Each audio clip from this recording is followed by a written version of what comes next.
I thought about it, Lois, but you're up. nah. All right, here we go. We're live. Thank you guys for joining us tonight. This is the 39th episode of the Lion's Den podcast. As you can see, we're a little short-handed today. No Javier, no Karim, but that's all right. We'll hold down the fort, right, guys? Indeed. How we doing tonight, guys? How we feeling? A little better. A little better. Yeah, I mean, luckily there's so many other leagues that have come back and so many games that they have to catch up on that there's always a chance for redemption the next day, even if it isn't Leon. Yeah. Another chance to feel better. That is a fact. Jose, how you doing? Yeah.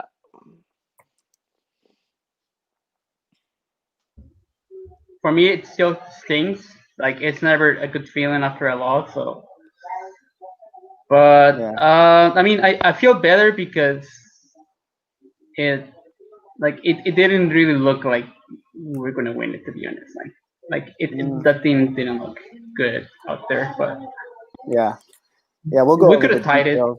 But yeah, we'll go over the details in just a second. So let's go over the team news that I had from last week. We'll go ahead and go over that, and then we'll go ahead and recap the match from Saturday night. Okay, so last week I had Navarro and Nacho, who were obviously out from COVID. They're both recovered. They're both supposed to be coming back tomorrow. So that was one of the major headlines that I had. Also, Andres Mosquera re-signed for 3 years. Guys, what do you guys think? Yes, no, good signing? yes. Good. Of course. I mean, on the one hand, yeah, I mean he's a good player to have locked down under your control. He's been very, very solid for us since he showed up.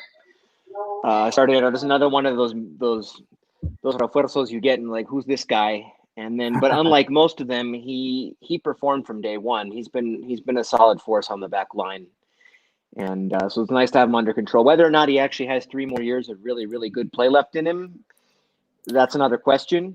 But for now, it's nice to have him under control, under team control. Another option at center back, Absolutely. in case Barrero's play falls off again. It's definitely improved, but I mean, he's improving. I don't know if Mosquera's going to be able to. Yeah, we get haven't that had to spot say back. his name. We haven't had to say his name much this season, which is a good thing. You don't want to be talking about your center backs, mentioning your center backs' names too much. If you are, it probably means they did something wrong. Mhm. But Yeah. and it's definitely good to have him under team control for a little while longer. Sure. Yeah, I think it's great that he signed for 3 years. Like Louis mentioned, he has performed well for us since day one. He came in as a sub. Like literally, we signed him first day. Came as a sub. I remember that. Who was it against? Was Cruz it Azul. Cruz Azul? It was Yeah, Cruz right. Azul at home. Yeah. Yeah. And he played a right back. Mm-hmm. And he had a lot of like near goal saves. Like literally, he se aventó and he was like kicking away the ball from the goal. But yeah, that's like typical Mosquera. But yeah, I mean, he has maybe he hasn't been like as solid as we would have liked, but Right. like Mosquera reminds me like of, in a way, kind of like Nacho Gonzalez, because le pone muchas ganas. Yeah, so it's, I don't know. I think it's a good signing for us.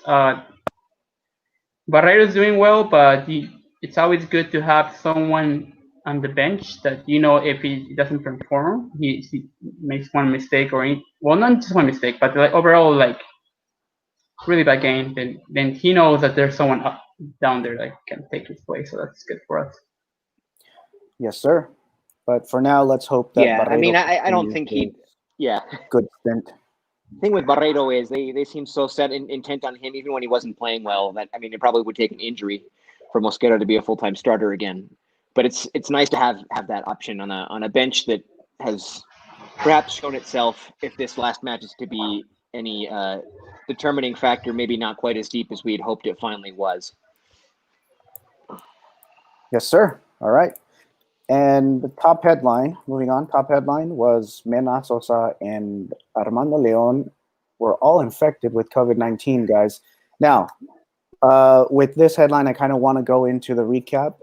And I want to ask you guys, how much did these three infections or these three missing players influence Saturday night's match? Well, I mean, I said beforehand that I didn't necessarily see it as the end of the world in Mena's case because he's clearly not on form. I don't know. I suspect that I saw him leave kind of gingerly when he was subbed out of the last match against Monterrey. They didn't say anything about it, but I suspected maybe he had some kind of molestia. I don't know. I have nothing to back that up. I was just a kind of a theory.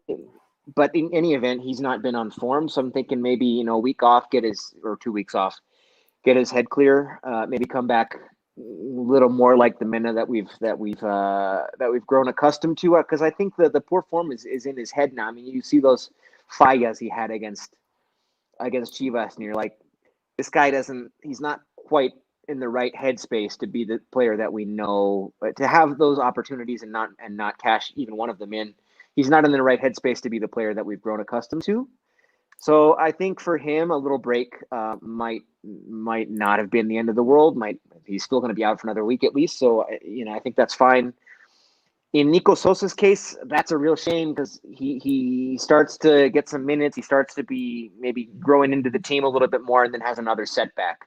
I mean, it was the same thing when he joined the team. We want to see him get minutes. I mean, if this guy they really see him in the plans, well, he needs minutes. He needs to get comfortable. He needs to get He needs to get acclimated to the system, and this is just another setback that's going to make it so it takes longer for that to happen for him.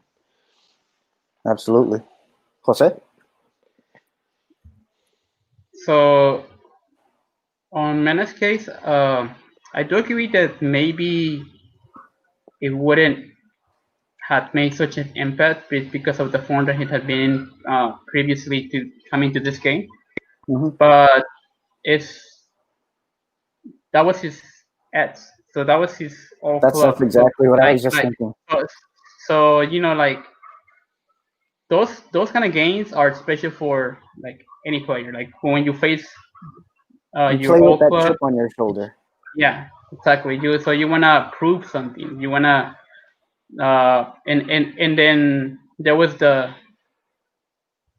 la sequía that he was having Yes. for coming to this game. So that's like perfect scenario. Like if you want to prove something, better to do it versus your club. He didn't get the chance, unfortunately, but I feel he may have probably at least gotten us a draw. At least like something would have changed if he was on the field. And in regards to Nico Sosa, I think, yeah, I mean, what he needs to improve is like even in the last game was his best game either. The conditions of the field didn't help either. Like it was empowering. So if I feel like what he needs right now, how Luis is saying, like he needs more minutes. So the more minutes he gets, the more soltado, the more like he's gonna feel comfortable on the field, and that's just gonna make him better. It's not the end of the world. That there'll be other games that he can get some minutes, but it would have helped. In regards to Armando Leon, maybe he wouldn't help. Like he wouldn't be like a key piece that we couldn't do without. But it certainly would have been better to have a delantero on the bench because Ramos está borrado, Godínez está borrado también, so literally we'd have no one on the bench. And then we put Campbell as a starter, so there goes that possibility. So we literally have juveniles on the bench. So we didn't have no one except for maybe like Pedro Guino. So it would have been nice to have at least natural striker. But it is what it is. It is what it is. And with that, we're going to go ahead and jump into the recap of Saturday night's matchup. I'm going to go ahead and read you guys the starting lineup. Not a very surprising lineup. I think we all predicted that this would be the lineup, but I'll just go ahead and go over it once again. We had Rodolfo Cota on goal. The back line was Jairo, Steven, William Tecillo, Gil Killer. And in the midfield, we had Montes and Jefecito. On the wings, we had Meneses and Avion. And up top, we had Campbell and Gigliotti. Guys, any surprises? Were you guys surprised at any players that started? No, given the players available, that's probably the best possible starting 11 you can put out there. Right, Lou. But you mentioned that you didn't want Campbell to start. Who would you have started in? Well, I don't want Campbell to start when we have a full squad. I mean, I can't fault anybody for wanting him in the starting lineup yesterday with all the absences. Under normal circumstances, no, I don't want Campbell to start. There's actually been, this isn't an official discussion topic for today, but there's actually been quite a bit of chatter and some anti-Campbell chatter going on in social media, suggesting he's not like really how much we wanted to keep him, how hard the team fought to keep him, how much money they spent on him. They don't see him nearly as bought in or showing his capabilities as much as he should, and that him starting in this match against Cruz Azul was an opportunity to do just that, and he was kind of invisible. Didn't really do much of anything of note. And I don't know. I can't not one to say whether his inconsistencies are an effort thing or a being bought in thing, or if he's just kind of an inconsistent player. Whether he's going to go out there and give his all, then sometimes his all is really effective and sometimes less so. It's really hard for me to say that, but I do think, just from what I've seen from him, he's more effective when he only comes in and plays a 30-minute. When he only has a 30-minute shift, he can make more of a difference. That's why I say when we have a full squad, I would prefer not to see him in the starting lineup. I fully understand why he was in the starting lineup because he was the best option to replace Mena of the people that we had on the bench. Yeah, for sure. So you're saying we basically dropped a lot of money for a part-time player? Well, I think having a super sub of that quality, even if he can only give you 30 minutes worth of it instead of 90, is still a great asset in a league like Liga MX, because a lot of teams don't have that. I mean, he can give you 30 starting quality minutes and come in after 60 when he can really make a difference. I think that we've discussed this before, but I still think that is his best. That is his value. But a lot of people have been complaining, like, why did they? I think people are mostly upset that Ismael Sosa was let go so easily. So much effort went into keeping Campbell instead, and they feel like Sosa would be making more of a difference. I mean, I was watching that game. I don't know if he'd make more of a difference than Campbell on a regular basis, but I was watching that game against Cruz Azul, and I was thinking, how much would Ismael Sosa help in this match? You know, that was the kind of match where we really, really miss his output. I think that's what's getting people really not upset, but getting this sort of negative Campbell chatter going is we let Sosa go and we worked so hard to keep this guy, and he's not performing. He's not performing when given a golden opportunity to do so. Yeah. So I mean, it's not that I just think Campbell's better as a super sub if we have a full strength team, but we did not have a full strength team on Saturday night. So I mean, the situation was completely what I want from him completely went out the window.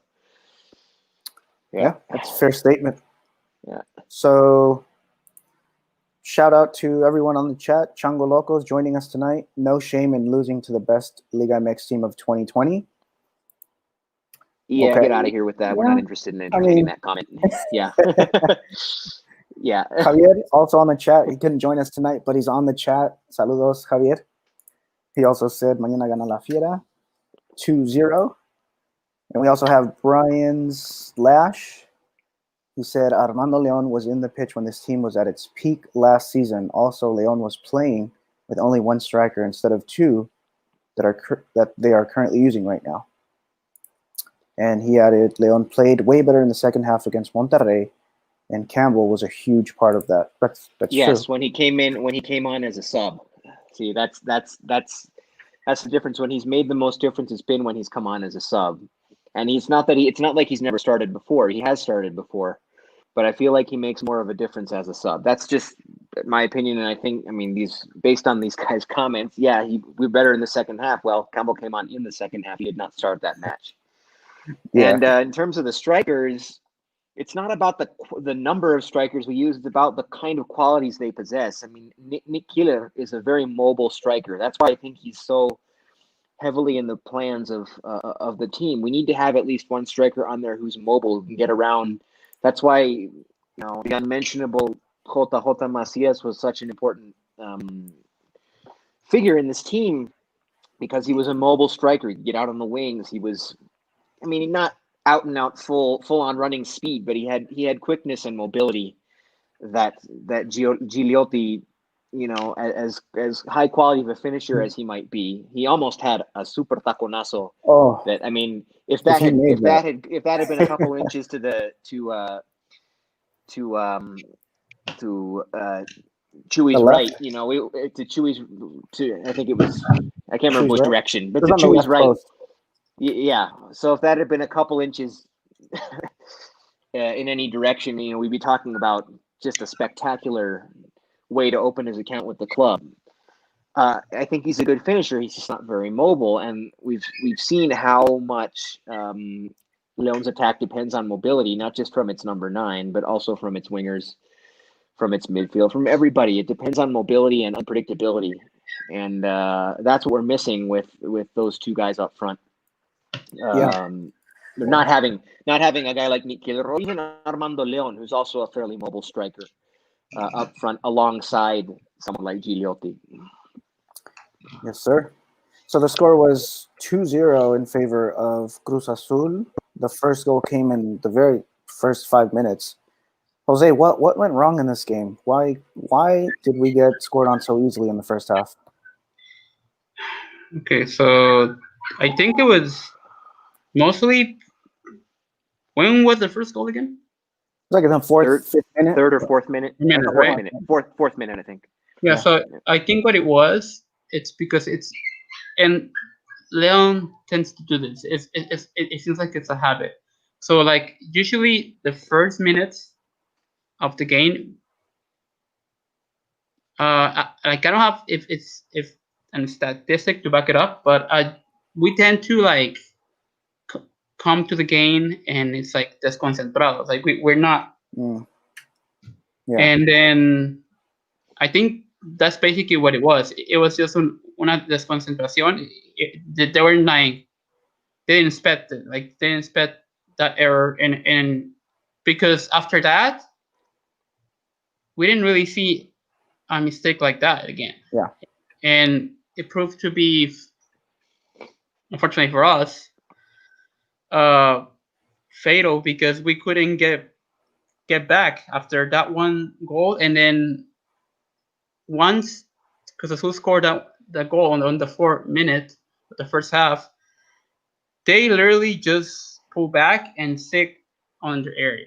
Yeah, which is something I didn't expect to happen. Play counterattack. Yeah, and it's what we've been struggling with. Like literally all the teams that we played this season have stick back. Like either at the beginning or at some point maybe they score and then they just drop back. And well, Luis said that they didn't, that it's not very common that this has happened. I think it's happened more times before, and we haven't had a way to figure it out, and more so now that our strikers and our wingers are seen to not be doing well. Mena, for obvious reasons, he wasn't available. Gigliotti was very close to have scored. That would have been a wonderful opener to his career at Leon. Like, That would have been fortunately, a really good goal. fortunately for us, Corona was able to block that shot. I don't know how he did it, but that if that would have gone in, it would have been a very different game, because then Cruz Azul, I feel like they'll have been forced to like come out more to win the game, because I don't think they will want a third draw in a row, so Yeah. it wouldn't open up the game more. I like to think. And on regards to the last goal, I honestly think it wasn't. Like, it wasn't a PK. That was not a PK. They didn't even review it. Yeah, and he didn't even review the PK. So like, it's, I know it's at the discretion of the referee, but usually every goal, either they score or it's a PK, they review all those They plays. review it. So why didn't he review it? There's And nothing. Yeah. I don't have Well- like, yeah. So I don't have like a stat to back this up, but I was looking at the Twitter banter, and they were saying that the referee Cesar Ramos. that we went Yes. against, that Yeah.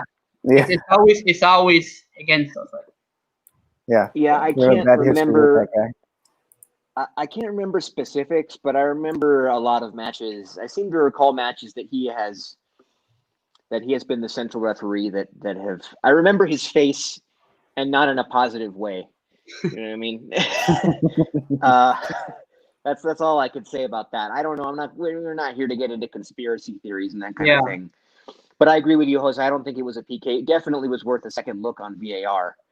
Yeah, at the very, very least. I mean, I'm not going to say we would have come back and either way, getting scored on that late again to make it 2-0 I feel was the death maybe- blow. That was pretty much the nail in the coffin for us. I'm not going to go out on a limb and say at 1-0 we definitely would have found the equalizer after that. No, there were a lot of things working against us. That fourth minute goal was kind of freakish. I'm not going to lie. I mean, I don't think it was a serious defensive breakdown. It was just a lucky bounce, and credit to Escobar. It was a world-class header from distance. I mean, he did what he could with the ball that was served up to him, and I mean, credit to him. I don't think it was a serious defensive breakdown on our part, and our defense has really been solid all season. That is a point of optimism that I think is going to keep us in a lot of games, even if we're not finding the back of the net like we're accustomed to. But that goal, no matter how it came, it changed the whole rest of the match. I mean, we're not first we're chasing the game from the fourth minute, then it starts to rain heavily. We're not good playing in the rain, and when we're playing in the rain and having to chase the match, even 2 times as bad. You know, there was just a lot working against us that was just kind of unlucky things that over the course of a long season you like to think are not going to happen on a consistent basis to the point where they really affect your play. But Saturday night was, man, we had a lot working against us, and yet I feel like we controlled large portions of that match in terms of the possession, the ball control, just the everything except the final third or the final attacking That's the third. thing, though. Like, possession, everything except the final attacking third we controlled. Yeah. The possession doesn't always get you the win. Like, it's good to have possession, but you have to do something with it. Not just have the ball just to have the ball. Like, and like you said, like we have possession, but we didn't really transition that into the final third. So it's meaningless to have possession in that regard. It's meaningless. It's meaningless except to say that there's some positive to take away from the game, and the fact that we controlled large portions of it. We weren't dominated. I mean, it's 2-0 is a very misleading. I feel like it's a misleading scoreline for what the match really was, especially considering how the goals came and how the match played out. Because I mean, we've been with this team for a lot of years, and we've seen them get dominated, get goleados deservedly, you know. But this wasn't one of those times. It was just kind of a freaky, unlucky night in a lot of ways. The most concerning thing is our lack of being able to play our game in the final attacking third. That's on us more than on the opponent that faced us. You know what I mean? Yeah, I think as well though. And I don't mean that's it's all his fault. Just to bring it up. I think the reason why we lost is because we didn't have we didn't have Mena. Then our strikers aren't scoring. Then usually for most of our goals, like I said before, you have come from the wings. Right now, our wingers aren't scoring. So Mena wasn't in it. He, so obviously he didn't score. Meneses hasn't been scoring either or assisting. And well, Gothia was almost close to scoring. And I think the other thing, so if Meneses and isn't doing what he usually does, we had to rely on pretty much our heart, which is Montes. Yeah. And I think Montes, like, I'm not saying he had a bad game, but we needed more from him to like, because like, I feel like he can only do so much. yeah, You know, but against a team like that, when Mena is out and Meneses is out, and it didn't help like it was raining either. Coming to this game, like the percentage of his passes. So in previous matches, and obviously it's because, well, not even because the last match was raining too, and it was bad. So in the last match, it was 89.1%, and previous to that match, it was 89.8. So he did 81 passes out of this 81, 57 were accurate. Before that match, it was 75 and 53 were accurate. In this match, he had 83 touches and only 43 were accurate. That's 72.9%.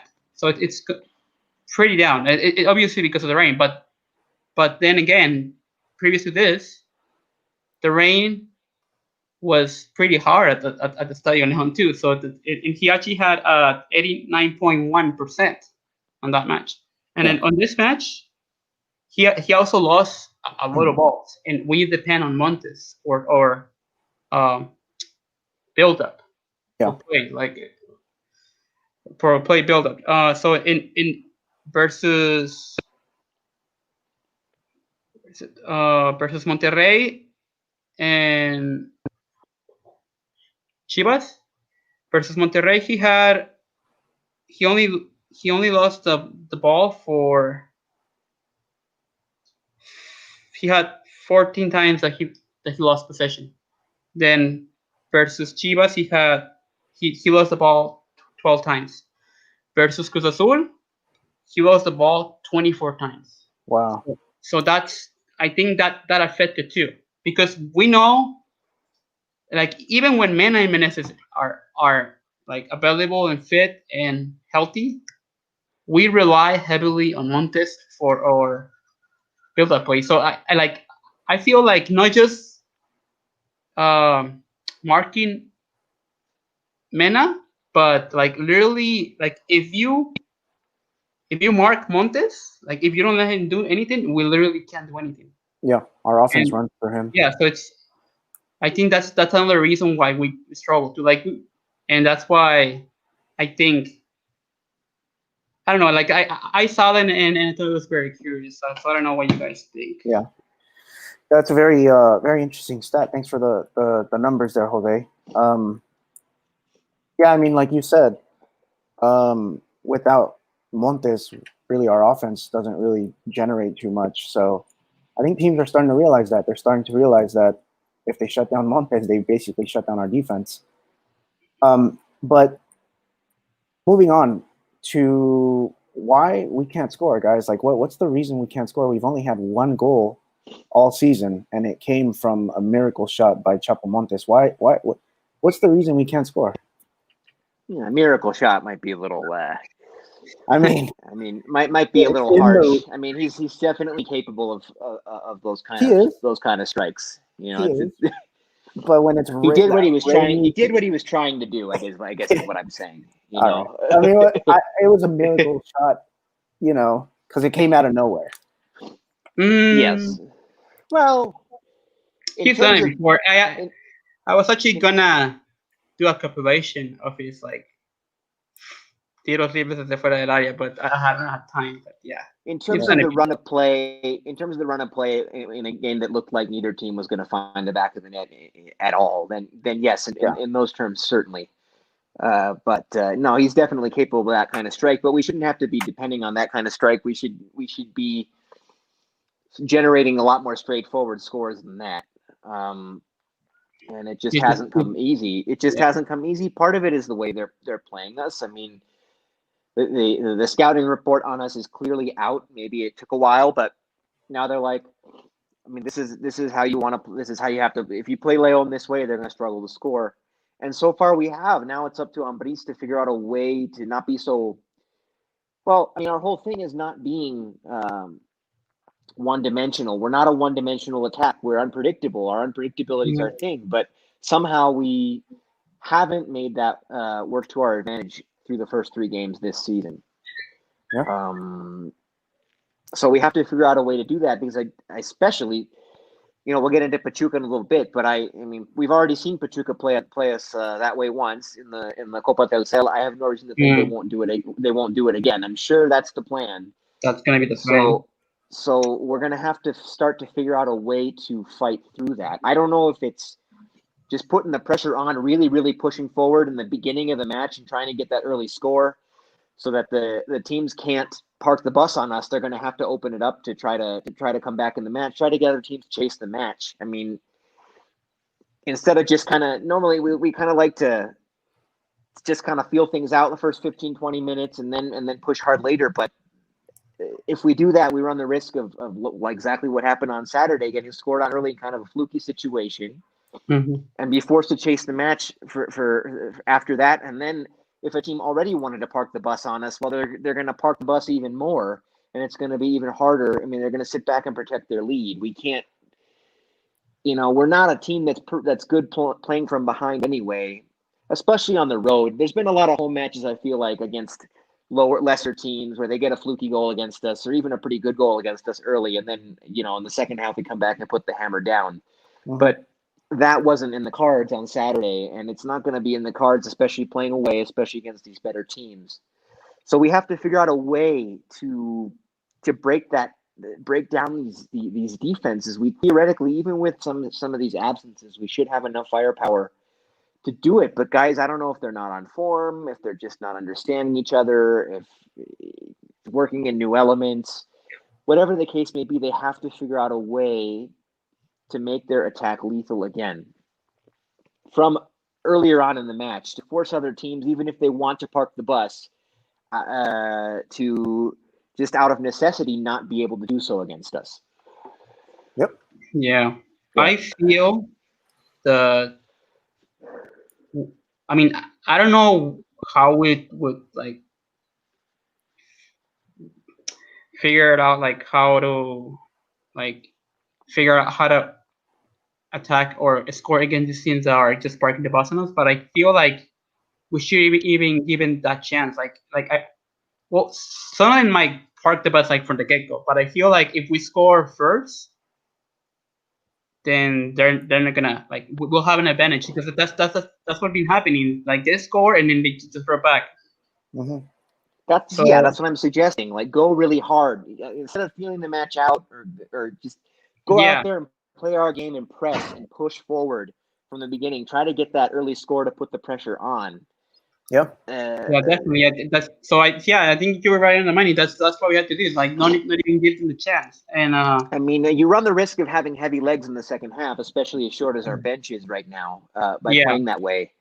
But I mean, whatever we have to. It's better to do that than to morir a nada. You know. Exactly. Like, that's what I was saying. Like on a chat, like.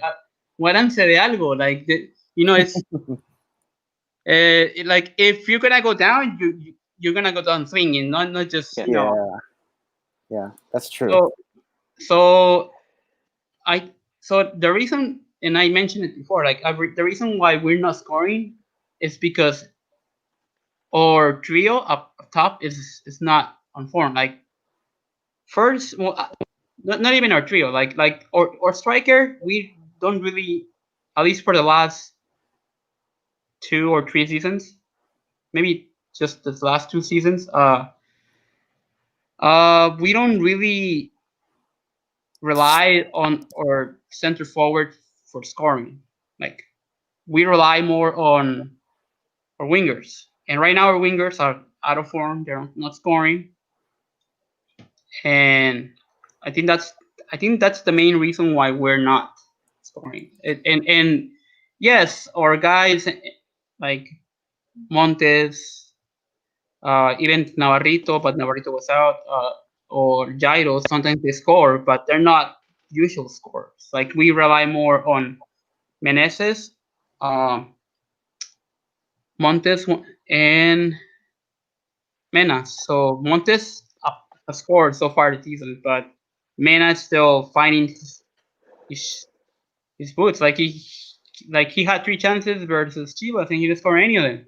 Yeah. Meneses, I think it might take a little bit for him because he usually starts off slow. Like he's not someone we expect him to score because you have to realize like usually in a normal team, wingers aren't the top scorers. It's usually Hmm. your center forward.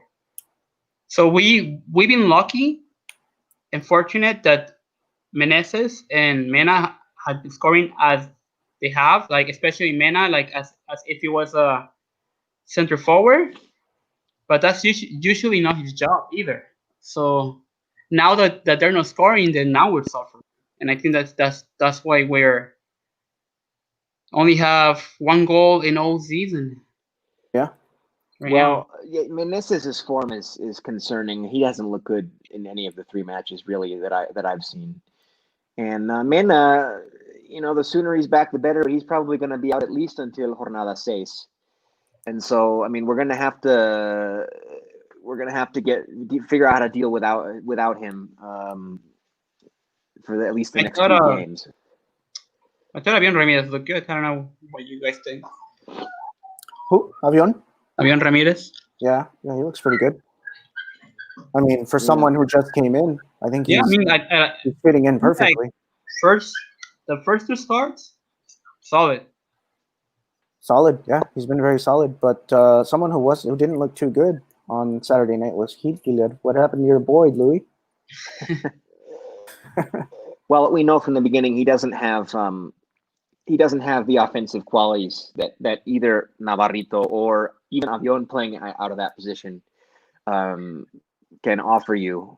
I think he was still pretty defensively sound, but if he's being tasked with trying to even fill even a small part of the role that those guys do on offense, he's going to struggle. That's not his game. He's somebody you can put in and be relatively certain he's not going to. If he sticks to a more defensive minded role, he's not going to screw up. He's probably not going to cost you the game, and he'll have a few moments of brilliance, like he did that one tackle on, I forget who it was, on Monterrey in the last game.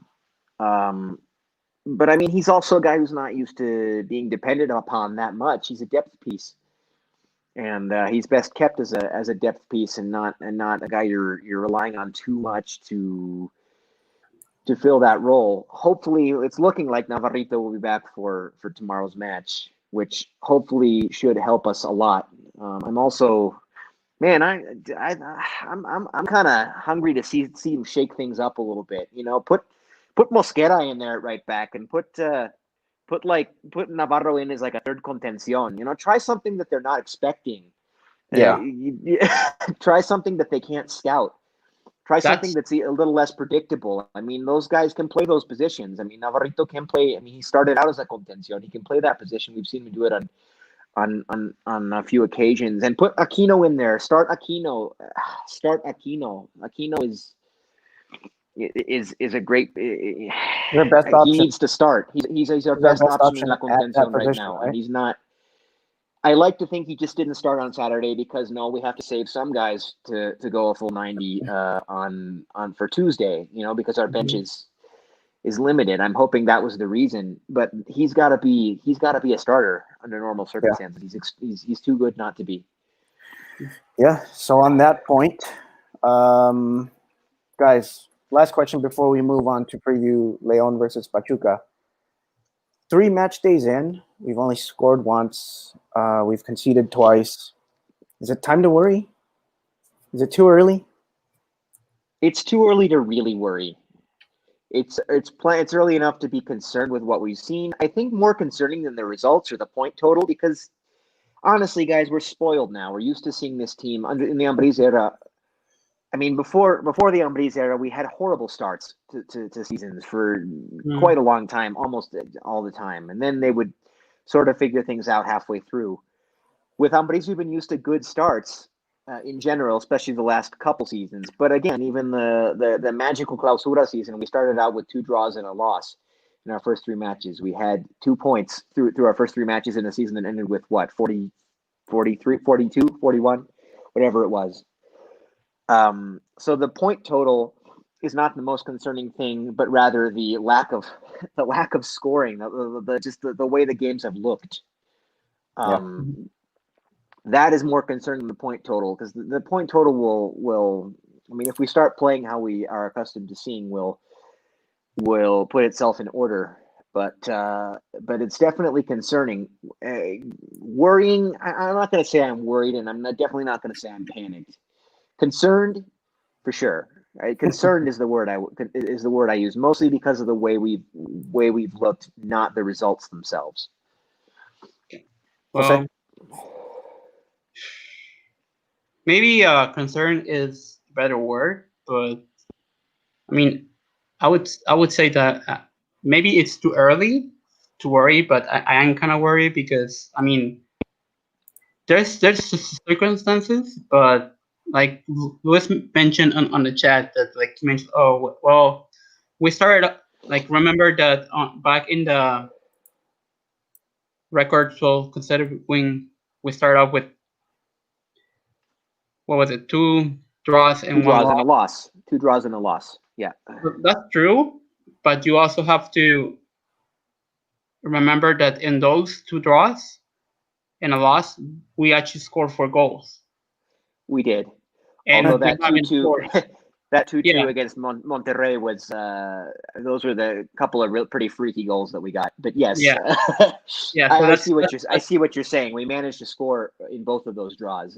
Yeah, so that's so I think it is worrying or concerning, but I don't think because of us not qualifying. I think we're gonna qualify, but what in we still have the chance to qualify in the first 4 spots. But what is concerning is our goal scoring record compared to those 3 matches that you mentioned. So that's like that we only have 1 goal.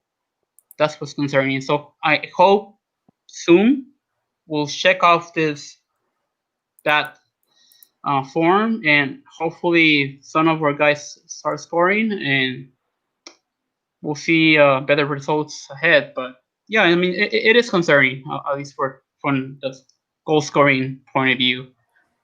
Yeah. All right. Well, before we move on, we've got a couple more comments. Our friend Brian says Campbell could be a good replacement for Montes when he retires. What do you guys think? I think they're like different characteristics. They're not. I think so too. I think Campbell's more of a winger type of player. Mm-hmm. Yeah, not really a ball handler. He is, but I also think that in Ambriz's system that we've never seen, we've talked about it a ton, but we've never seen it is as a center forward. He could be our center forward in this system. And they're just afraid to try him in that role. I feel like they don't want to use. I don't know if they feel like it's a waste of his creative capabilities or whatever it might be. But in this system, he's played that way with other clubs. I feel like he could be an option there because he's much more mobile than guys than someone like Gigliotti. Speaking of Gigliotti, he also mentioned Gigliotti scored 9 goals in 34 games with Toluca. Let's hope he does better. Let's go. Well, of course, let's hope he does better. I mean, those Toluca numbers are a little misleading because Toluca's just been an awful side pretty much the entire time that he's been with them. On Cruz Azul, he got blocked by Corona with a really good save, but that would have been. I mean, I'm definitely not ready to give up on Gigliotti yet. I think he can still be. I mean, as long as he has. I think in the last start, he showed a lot more than Nico Sosa and Armando Leon. Yeah. What about Leo Ramos? Has he shown a lot more capability, more hope? Too early. I think too early. Okay. But I think I think he's on another level of class than Leo Ramos is in terms of. He's more like and someone mentioned in Twitter this, like, if you can compare him to someone like in class levels, like he's a player like Bocelli, to be honest, like he's in that level. Yeah. He maybe he has had like a really bad time like at Toluca, but if he can find his boots, I think he might do good things for us. Yeah, I think I think we're gonna. I agree with you, Jose. I think he grew from match 2 to match 3, and I think I expect to see even more from him as he gets more comfortable. As long as the mobile players around him are on form and doing well, I mean, I think he's gonna get. I think he's gonna get plenty of trash to clean up around goal, if you know what I mean. I think. Yeah. I do expect him to be a contributor. It's too early it's way too early to count him out for sure. Too early. I think what happens though, like the guys and I think like some of the commentators mentioned it live on the game. Like what needs to happen though, it's our players, like the wingers. I don't know about Montes, but like at least or wingers need to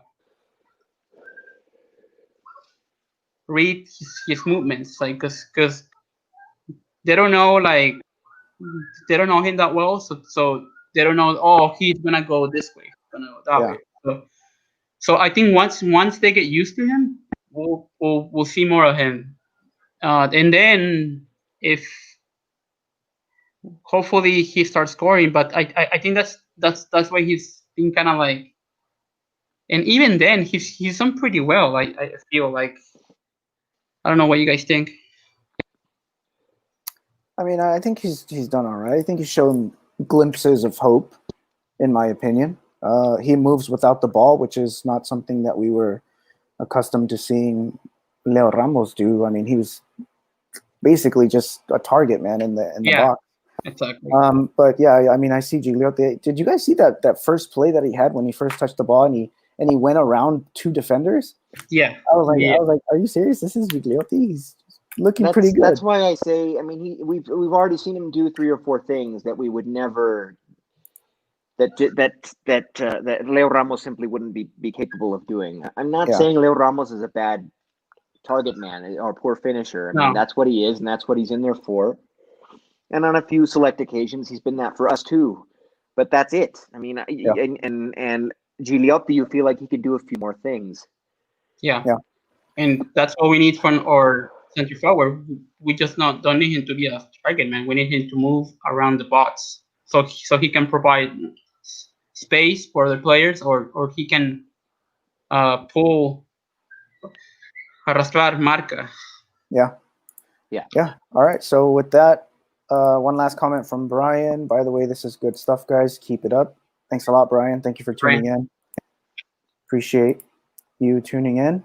And guys, let's move on to preview León versus Pachuca, a game which we kind of just saw a couple of weeks ago, but that was a different tournament. Now it's one that actually counts. Well, not that the previous one didn't count. It was actually a Copa that was on the line, but this is the actual season now. León versus Pachuca. Jose, you have any stats for us? versus Pachuca. Ooh. Oh, I think I didn't get to that part. Okay, no worries. Louis, do you have any stories, any memories from any games you went to? Yeah, I've been to 5 matches at Estadio Hidalgo, 5 León Pachuca at Estadio Hidalgo, and but it took until the most recent visit that we had there in the Apertura 2019 opening game of the season for me to finally see a win. There, it hasn't been a place where we've had a ton of success in terms of results in recent years since the Clausura 2014 championship, of course. Since then, I believe we had not recorded a win there until this last time that we visited in Apertura 2019, when Leo Ramos actually opened his account with that goal to finish off Pachuca there at the end, which Ramos is actually and Sosa, right? a really good individual play from him. Yes, Ismael Sosa in his first game against the team to kind of cast him out. But there, and now that he's unfortunately back with and not with us, it's Pachuca is one of my favorite places to see a game. It's a very, very fan-friendly stadium. The ticket prices are the lowest in Mexico by far. We're talking like 50 pesos for a regular season game. And not only that, even if your Must be ticket nice. has a seat number, the entire stadium is open. You whatever ticket, it's all general admission. You walk in and you sit wherever you want. So you can get there early. Get there early and get just a bomb seat. So some of the best sight lines that I've ever had. It's also small, compact, good views from everywhere. So some of the best sight lines that I've ever had at a Liga MX game have been at Estadio Hidalgo. The only thing that team doesn't really have is a fan base. Like it's too close to it's too close to Ciudad de Mexico, so all of the people there go for other bigger clubs. That's the only unfortunate thing. There are a few passionate Pachuca fans, but not in general. But the stadium experience there is really good. Also, it's a city of great footballing history. The Salón de la Fama and the Mexican Football Museum are there. The museum itself, it looks like a giant balón. So not the last time, but the time before when I went to Pachuca, I went and checked out the museum and the Hall of Fame, which was really fun. And but yeah, no, Pachuca is a great place to catch a game. Nothing but fond memories, even if most of those games were losses, including the 2016 semifinal partido de vuelta. I remember that game. Where we came in. Yeah, golazo from Elias Hernandez that gave us hope. I was actually sitting with the only tickets I could get for that were with the porra. The only tickets I get for that one were with the porra. So I was actually with the porra in the corner in that one. But we had a great view of Elias's golazo that fooled Conejo Perez completely. Wait, did you mention that you were at the Bicampeonato? I was not there. No. Oh, that one I watched on TV. But I believe I've been to every León Pachuca in Pachuca except for one since then. Yeah. Wait, nice. All right. Well, thanks a lot for that. Let's go ahead and move into lineups, guys. What do you guys predict for tomorrow's lineups? Now we do have Nacho Gonzalez and Navarro returning tomorrow, but we still have those three guys with COVID out. So, what do you guys think? Predictions? Go ahead. Whoever wants to jump in first. Well, I mean, I expect Navarro and Aquino. I expect Navarro to start for sure, and I hope Aquino does too because he didn't on Saturday. And I hope those guys start, and I hope they make a big difference. Other than that, I don't know. I expect to see most of the same. Yeah. I would probably say. Yeah, I'm like debating. Maybe with the exception of Gil Killer. Well, I expect Navarro. I expect Navarro to start for Gil Killer. Yes, but definitely we gotta give him some time on the bench, warm up the bench. I'm just like debating if Navarro or Mosquera. Because I don't remember who. Well, like I was saying, I would love to see something like like 3 contenciones, Aquino, Jefecito, and Navarro, and then have Mosquera in it right back. Just to, something, throw them off. Those are all good players who can play those positions, and it would throw Pachuca off their scouting report. Because I'm sure they're going in expecting to see something what they saw in the final of the Copa Telcel, and they're just going to try to park the bus and do the same thing. Why not throw something different at them? And you have these guys who are fresh, who haven't played, use them. They say we have no banca, but I mean, Mosquera, Navarro are coming off the banca. They weren't in the last game. And they're available and they're good players. I mean, use those guys. That's what I would say. But in what capacity? I just don't know exactly what we're gonna see. Yeah. Would you? Because that's the other thing. Like, would you do dos contenciones or just one? I wouldn't mind seeing 2. Because what if we do this? Like, what if we do? Obviously the back four for me, like, they would be the same, but put Navarro there, then put I think Avion Ramirez did well, so I think give him the start again. Meneses, well, we don't have anyone else. Yeah. It's either Meneses or put Osvaldo Rodriguez and move Jairo forward, but I don't think we have to do that. Yeah, I don't know. No, so I would just leave it like that. So I would probably put like Jairo, Tecillo, Barreiro, Navarro, then Meneses, then maybe dos contenciones, then put Aquino and Aquino, and then put Montes behind Gigliotti, then Avion on the other wing. And then, well, I like sadly, that. like, we see that Campbell is more reliable. Yeah. So just keep him on the bench. I like that. I'll text Ambris right now. I'll let him know. No, but that's a good lineup. I like that. I like the idea of Joel Campbell coming off the bench. And then have Mosquera. If we have like any sort of trouble on the right, then you can either, I don't know, one of them, like either Navarro or Avion, depending on what happens in the game. Like we need more coverage, more defensive on defense, and we can put Mosquera on the right. Yeah. Yeah, there's a couple different combinations we can throw at them tomorrow. Even some surprises, I would say. I think there is going to be maybe 1 or 2 surprises just because we literally played 2 days ago. I hope so, man. Not just to keep legs fresh, but also to throw something unexpected. Yeah. At our opponent, who they all seem to think they have us figured out. And now through the first 3 games, I could say they think they have us figured out, and we don't really have an argument to say that they don't. So I want to see a few surprises to kind of throw them off their game, off their scouting. Yeah, I haven't really looked at the Pachuca games.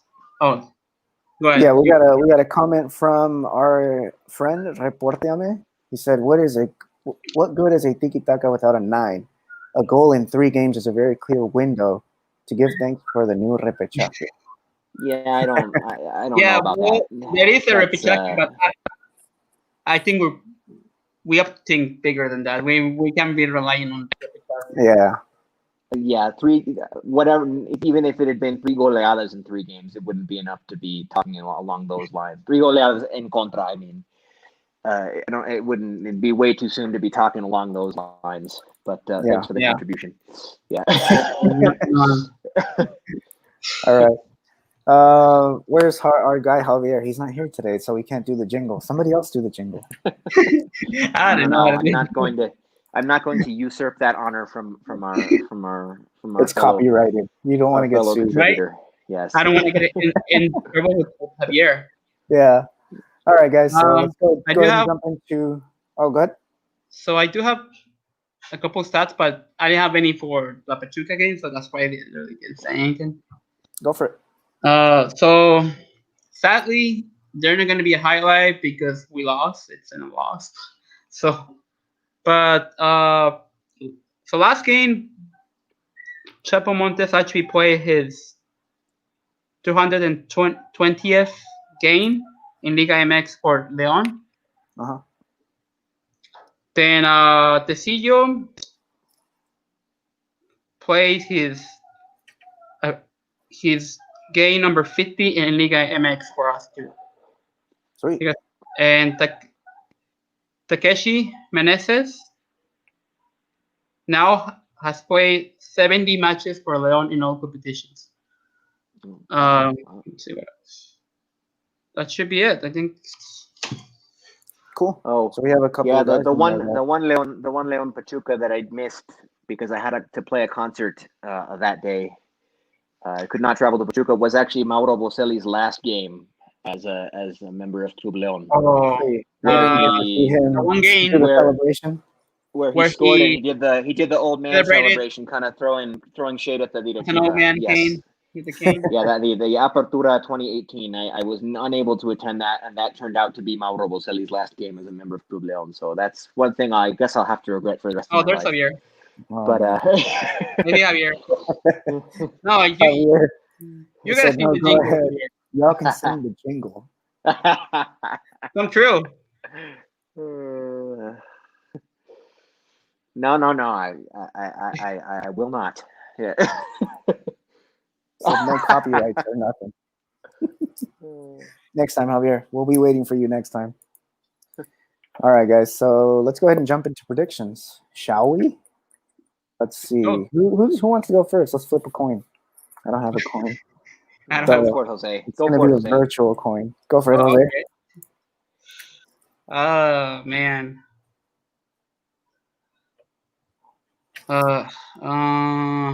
What does the standings look like right now? We are in 10th, tied with a bunch of Where is other Pachuca? teams on 4 points. Pachuca is also on 4 points. They are below us.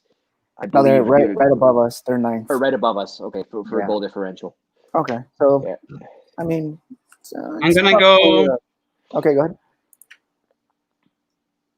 just very conservative because we have a hard time there, to be honest. So I'm just gonna go for 1-0. Okay, 1-1, you said?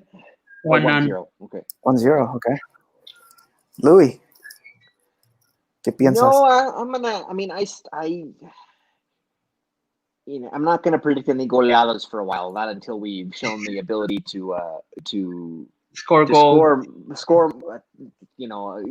multiple goals in a game. But I do think we're gonna, because under the circumstances, I think they're gonna surprise us. I think they're gonna give us an unexpectedly good performance, and I think they're gonna go out. I mean, on paper, even with the absences, I think we still have a better team than Pachuca does. I think they're gonna go out. I think they're gonna get a 2-1 win. Sweet. I think they're gonna surprise, just because these are the kind of circumstances. Doble jornada. After a bad loss, another away game. I mean, 2 away games in a row. Places where we've struggled to a place where, except for the last time, have generally struggled to get good results. I think they're going to go out and surprise us. I think we're going to get a 2-1. I could see Okay. that happening. All right. Well, so we have 1-0 Jose and 2-1 Louis. I'm gonna go with a 1-0 as well. I think it's gonna be similar to that game that we saw in the preseason. It's gonna be a grind. I mean, we already saw Pachuca fall back and basically play on the counter. So I don't think they're gonna change their strategy. If it's anything like that one, I think we know who we gotta watch out for. Yeah. So I think their strategy worked for them, and I don't think if they want to win, they're gonna reuse that strategy. So I'm gonna go for 1-0 León. It's gonna be a grind, as Louis says. Yeah. But I say 2-1, and to expand on that a little bit, I think we're gonna score early. I think we're gonna score early in the game. We have to. And then the game will have to open up a little bit. And when it does, I think we'll score again. And then they'll pull one back, but I think that's where my 2-1 is coming from. I think we're going to score early, and the game will open up. Sweet. So Javier says, yeah, go ahead. Javier says 2-0 Leon. All right. Very, very, very positive to Hey, to you see know, the goals.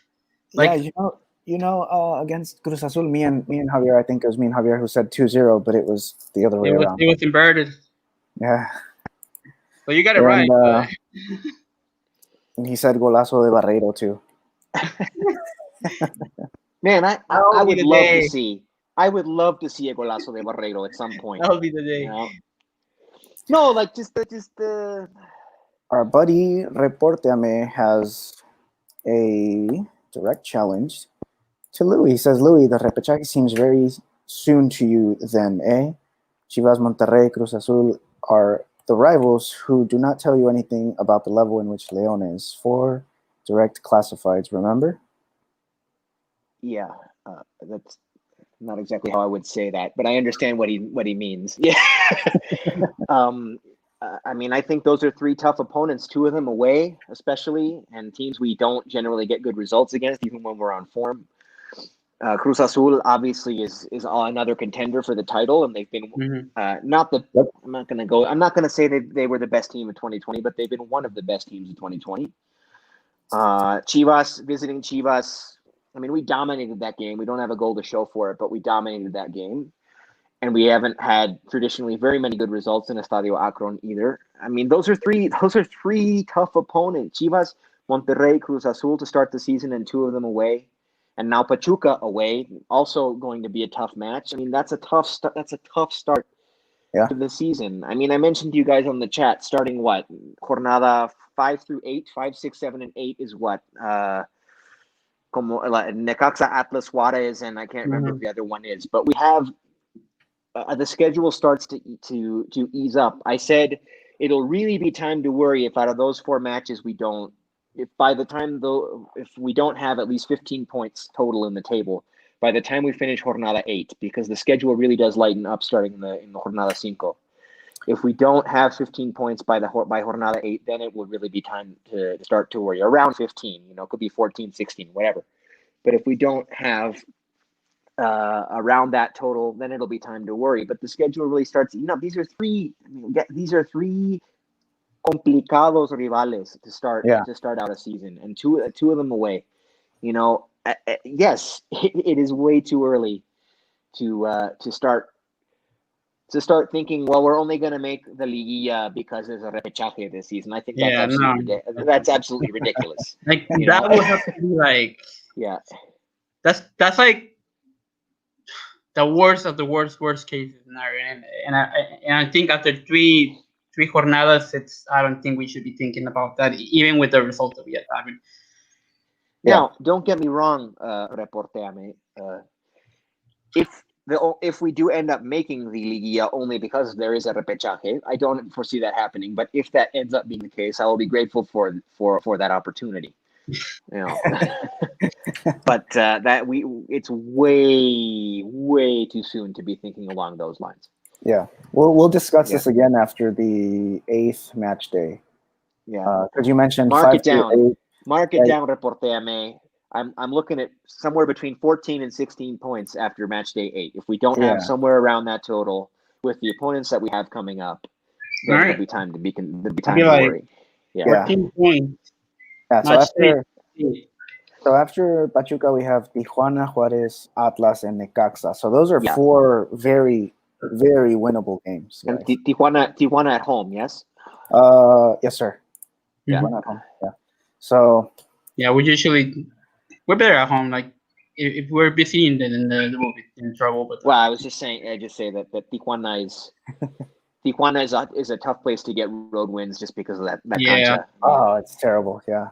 Our friend Brian once again said it's basically preseason until week 5 of the league. Reporteame said challenge accepted. It's too soon. I will keep your word. I would expect nothing less of you, Reporteame. Cool. All right, guys. If that means you'll keep watching or listening to our podcast until for weeks to come, then all the better. Yeah. And tell your friends. Yeah, tell your friends to watch us. All right, guys. So that's gonna pretty much wrap it up for today. Oh, We went just real over. quick, what do you think about those coach firings? I really hope we were going to get to this. Go for Yeah. Yeah. We had Tena and Rafa Puente who were fired today. What do you guys think? Rafa Puente, not surprised at all. Well, I mean, not surprised of either one I'm of not them. surprised either of them. Look, Yeah. we know Luis Fernando Tena. Luis Fernando Tena is nothing special. He's a very average coach, so he's going to maintain the status quo no matter what your status quo is. If you already have a really good team, he'll probably keep your team pretty good for a while. Like when we lost Pizzi and they brought in Tena, I mean that was still a good season. At least the first good season, he was able to maintain, but he's not going to make a bad team. He's not going to make a bad team better. Like Chivas needs someone who can really come in and Well, I do mean, with something. their, I don't even see their plantilla being that great, to be honest. I feel like Tom Marshall disagrees with you. But, I saw that you guys going back and forth, and I was standing there like, aren't you going to hit him? guys, like we need Tom Marshall and Louis on the same. Yeah, we should get Tom Marshall on there. By the way, shout out, big shout out to Tom Marshall for shouting us out. I'm happy to banter with him. I'm happy to banter with him. I just tend to disagree with his points of view, but I'm happy to banter with him. I think it'd be a fun banter. You know? Yeah, we'll see if we can get him on. But Tena was never the right coach for that situation. Yeah, I feel Tena is better as a transition coach, like just to keep things solid. But she's not gonna make like your team out of like boom, like But so is it official yet, or is still a rumor? Because you know how like the pitch is coming to Chivas. Is it official? I don't know if it's official. I haven't heard anything. Well, supposedly it's all but official. They're just waiting to. I think Wednesday they're going to make an official announcment. Yeah. Sweet. But I agree with Javier. That's their biggest win in a long time. Have you guys heard anything of the? Yeah, exactly. Because he got us the La Quinta.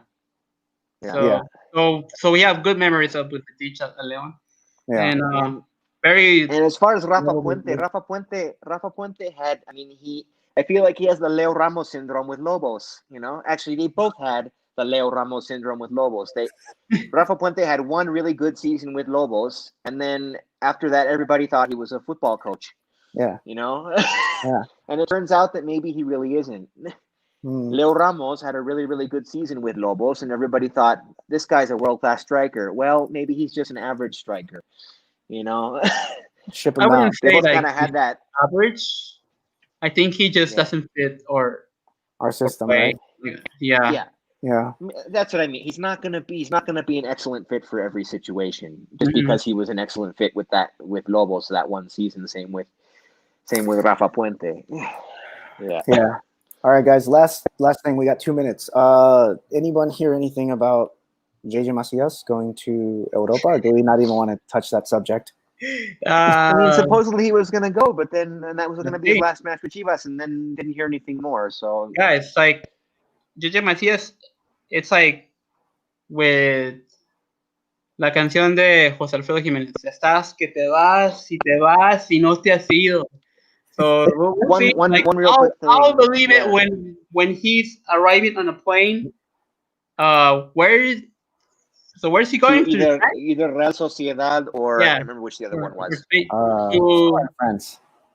Yeah. But just one quick thing about that. One thing hindering a lot of moves right now is that European clubs don't want to waste international slots on guys who don't have European passports. Pisuto has a European passport, which people didn't say much about it at the time, but that really helped ease his move to Europe. And Macias does not have a European passport, so it might now, just the way the market is, the market is, it might take him longer for that reason. Yeah. Raul Guerrero asks, Louis, where did you get the black jersey? I bought it at La Guarida de León. We are.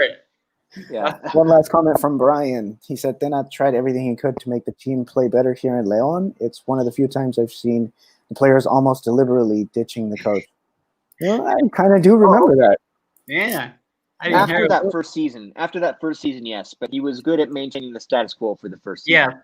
Yeah, Yeah. that's what I mean. He's a good transitional coach, but he's Not a good long-term coach. Yeah, exactly. Yeah. All right, guys. So this is going to wrap it up for episode 39 of the Lions Den podcast. Thank you, everyone who joined us.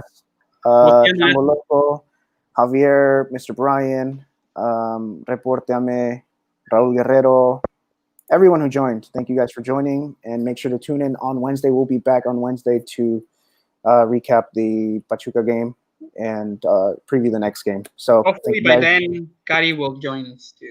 Yeah, hopefully we'll have everybody back by then. Thank you guys all for joining us. That's it tonight. Signing off. Guys, any last words? No, we're going to get an unexpectedly good result tomorrow. I'm confident. Have no fear, guys. And the black jersey is now available at La Guardia de León.